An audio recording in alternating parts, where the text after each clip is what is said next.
تو اللہ تبارک و تعالیٰ کی توحید پر بھی ایمان ہو، حضور صلی اللہ علیہ وسلم کی رسالت پر بھی ایمان ہو، اور آخرت پر بھی ایمان رکھنا ضروری ہے۔ کوئی آدمی اس بات کا ایمان تو رکھتا ہے کہ مجھے اللہ تعالیٰ کی ذات پر یقین ہے، مجھے اللہ کے نبی صلی اللہ علیہ وسلم کی رسالت پر یقین ہے، لیکن میں آخرت کو نہیں مانتا ہوں، تو بھی اس کا ایمان مقبول نہیں ہے۔ کیونکہ قرآن میں عمومی طور پر یہ تین چیزیں بنیادی طور پر بیان کی گئی ہیں، توحید، رسالت، معاد، یعنی آخرت، اس کو بیان کیا گیا۔ تو جن کا آخرت پر یقین نہیں ہے، اللہ تعالیٰ نے صراحتاً ارشاد فرما دیا ہے کہ ان کے دردناک عذاب ہے، یعنی اللہ تعالیٰ کے ہاں ان کا ایمان مقبول ہی نہیں ہے، ان کا آخرت پر یقین نہیں ہے۔ اور یہ آدمی کی بعض دفعہ الفاظ سے معلوم ہوتا ہے کہ اس کا آخرت پر یقین ہے یا نہیں ہے، اور بعض دفعہ آدمی کے عمل سے معلوم ہوتا ہے کہ اس کا آخرت پر یقین ہے یا نہیں۔ جو آدمی نافرمانی کر رہا ہے تو مطلب یہ ہے کہ یہ اپنے عمل سے اس بات کو ظاہر کر رہا ہے کہ مرنے کے بعد کچھ نہیں ہے، جو کچھ ہے جا کر لو کرو۔ زبان سے اگرچہ نہیں کہہ رہا، لیکن عمل سے تو یہ ظاہر کر رہا ہے ٹھیک، کوئی مسئلہ نہیں، آخر میں کچھ نہیں ہے، جو کرتے رہو اپنی مرضی کا، حلال کھاؤ، حرام کھاؤ، اور عبادات میں سستی کرتے رہو، معاملات میں سستی کرتے رہو، معاملات اپنی مرضی کے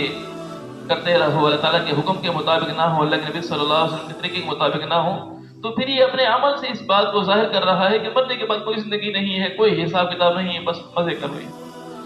ایسا نہیں ہے۔ بعض لوگ اس بات کی دلیل پیش کرتے ہیں کہ لا یکلف اللہ نفسا الا وسعها، اللہ تبارک و تعالیٰ کسی جان کو اس کی وسعت سے تکلیف نہیں دیتی۔ اللہ تبارک و تعالیٰ نے انسان کو جس چیز کا مکلف بنایا ہے، تو اللہ تبارک و تعالیٰ نے یعنی اس کے اندر اتنی استطاعت بھی پیدا کر دی ہے کہ یہ بندہ ان احکامات پر چل سکتا ہے۔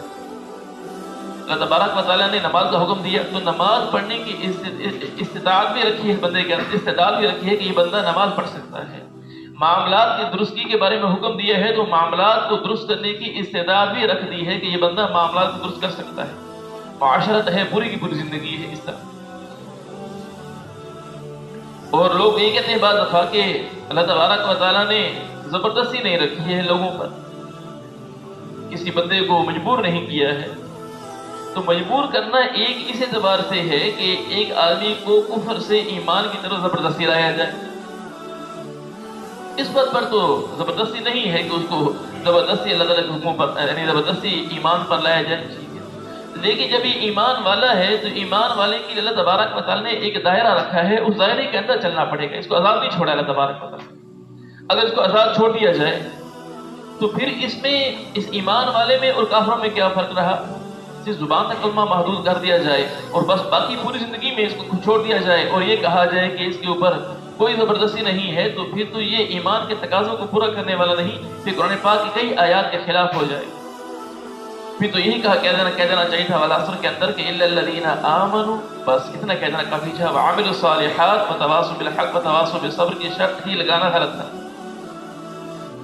تو اس کو آزاد نہیں چھوڑا اللہ تبارک و تعالیٰ نے ایمان والے کو۔ ایمان والے کو اللہ تبارک و تعالیٰ نے ایک زندگی دی ہے جو حضور صلی اللہ علیہ وسلم والی زندگی ہے، شاندار زندگی ہے۔ اس زندگی کے مطابق جیسے صحابہ نے زندگی گزاری ہے، اللہ کے نبی صلی اللہ علیہ وسلم کے بتائے ہوئے قوانین کے مطابق زندگی گزاری ہے، تو اللہ تبارک و تعالیٰ نے کیسی عزت عطا فرمائی ہے، ٹوٹی ہوئی تلواروں کے ساتھ بڑے بڑے حکومتوں کو اللہ تبارک و تعالیٰ نے فتح کرا دیا ہے۔ ایمان والوں کی شاندار زندگی کی وجہ سے کتنے کفار ہدایت پہ آئے، تو اس زندگی کے مطابق ہماری زندگی بھی گزرے، اس کے لیے کوشش کرنا چاہیے، اپنی بھی اور اپنے گھر والوں پر، اپنے ملنے ملانے والوں پر، اپنے جہاں معاشرے میں رہتے ہیں وہاں تو ہر روز کے اعتبار سے محنت ہو۔ اللہ تبارک و تعالیٰ ہم سب کو عمل کی